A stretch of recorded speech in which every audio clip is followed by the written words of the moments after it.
नमस्कार दोस्तों, मैं हूं राजीव और आप देख रहे हैं माई एस क्लासेस। दोस्तों चलिए शुरू करते हैं आज का टॉपिक और आज हम देखेंगे करंट वन लाइनर्स। तो चलिए शुरू करते हैं और देखते हैं पहले प्रश्न को। दोस्तों पहला प्रश्न है, हाल ही में किस देश के शोधकर्ताओं ने यह दावा किया है कि डेक्सामेथासोन नामक स्टेरॉयड अथवा दवा कोरोना से बचाव में कारगर हो सकती है? दोस्तों इसका उत्तर है ब्रिटेन। आइए इसे जानते हैं विस्तार से। दोस्तों इसके शोधकर्ता हैं पीटर हॉर्बी, जो कि ऑक्सफोर्ड यूनिवर्सिटी से संबंध रखते हैं।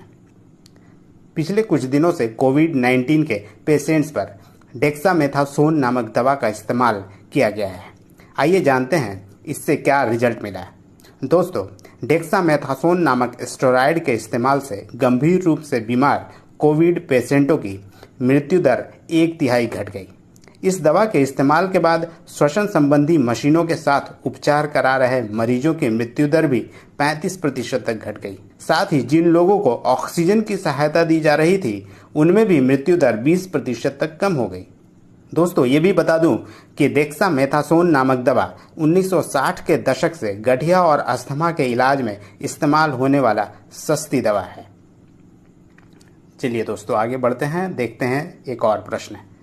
यह प्रश्न है, 16 जून 2020 को लद्दाख में चीन सीमा अर्थात LAC line of actual control के किस स्थान पर हिंसक झड़प में भारत के एक कर्नल समेत देश के 20 जवान शहीद हो गए? दोस्तों इसका उत्तर है गलवान घाटी। आइए इसे भी जानते हैं विस्तार से। दोस्तों जानते हैं कि गलवान घाटी कहाँ पर स्थित है और विवाद का क्या कारण रहा है। दोस्तों गलवान घाटी लद्दाख और अक्साई चीन के बीच भारत चीन सीमा के समीप स्थित है और यह चीन के दक्षिणी शिनजियांग प्रांत और भारत के लद्दाख तक फैली हुई है।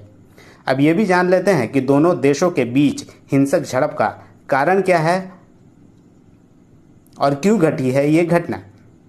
दोस्तों गलवान घाटी में भारत के निर्माण को चीन गैरकानूनी बता रहा है, क्योंकि भारत चीन के बीच एक समझौता है कि लाइन ऑफ एक्चुअल कंट्रोल को मानेंगे और उसमें नए निर्माण नहीं करेंगे। लेकिन चीन वहां पहले ही जरूरी सैन्य निर्माण कर चुका है और अब वह मौजूदा स्थिति बनाए रखने की बात कर रहा है।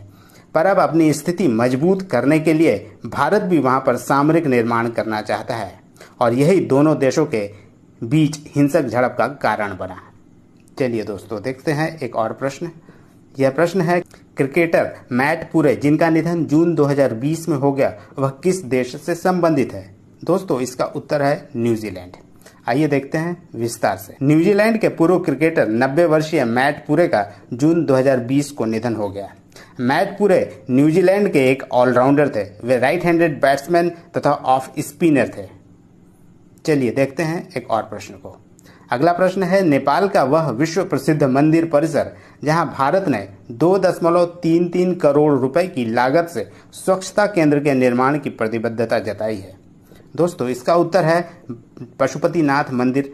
भारत ने 2.33 करोड़ रुपए की यह सहायता मंदिर परिसर में स्वच्छता सुविधा के निर्माण हेतु किया है। पशुपतिनाथ मंदिर नेपाल का सबसे बड़ा मंदिर परिसर है तथा यह बागमती नदी पर स्थित है और यह मंदिर यूनेस्को की विश्व धरोहर सूची में भी शामिल है। चलिए देखते हैं एक और प्रश्न को। दोस्तों संयुक्त राष्ट्र के व्यापार एवं विकास सम्मेलन अर्थात अंकटाड, जिसका फुल फॉर्म है United Nations conference on trade and development की ग्लोबल इन्वेस्टमेंट रिपोर्ट 2020 के अनुसार 2019 में भारत FDI के मामले में किस स्थान पर रहा है? दोस्तों इसका उत्तर है 9वां स्थान। आइए इसे भी विस्तार से जान लेते हैं। दोस्तों 16 जून 2020 को अंकटाड ने अपनी विश्व निवेश रिपोर्ट 2020 जारी की। भारत को वर्ष 2019 में $51 अरब विदेशी निवेश प्राप्त हुआ।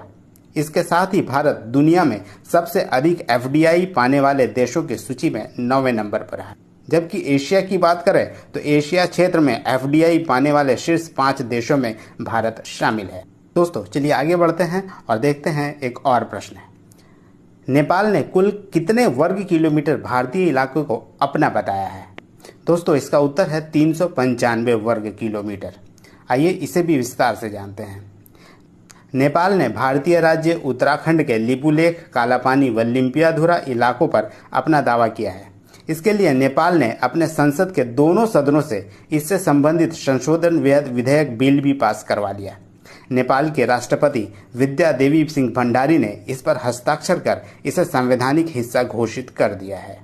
दोस्तों, आपको बता दूं कि पिछले कई दिनों से नेपाल और भारत के बीच उत्तराखंड के इस लिपुलेख, कालापानी व लिम्पियाधुरा इलाकों को लेकर गतिरोध बना हुआ है।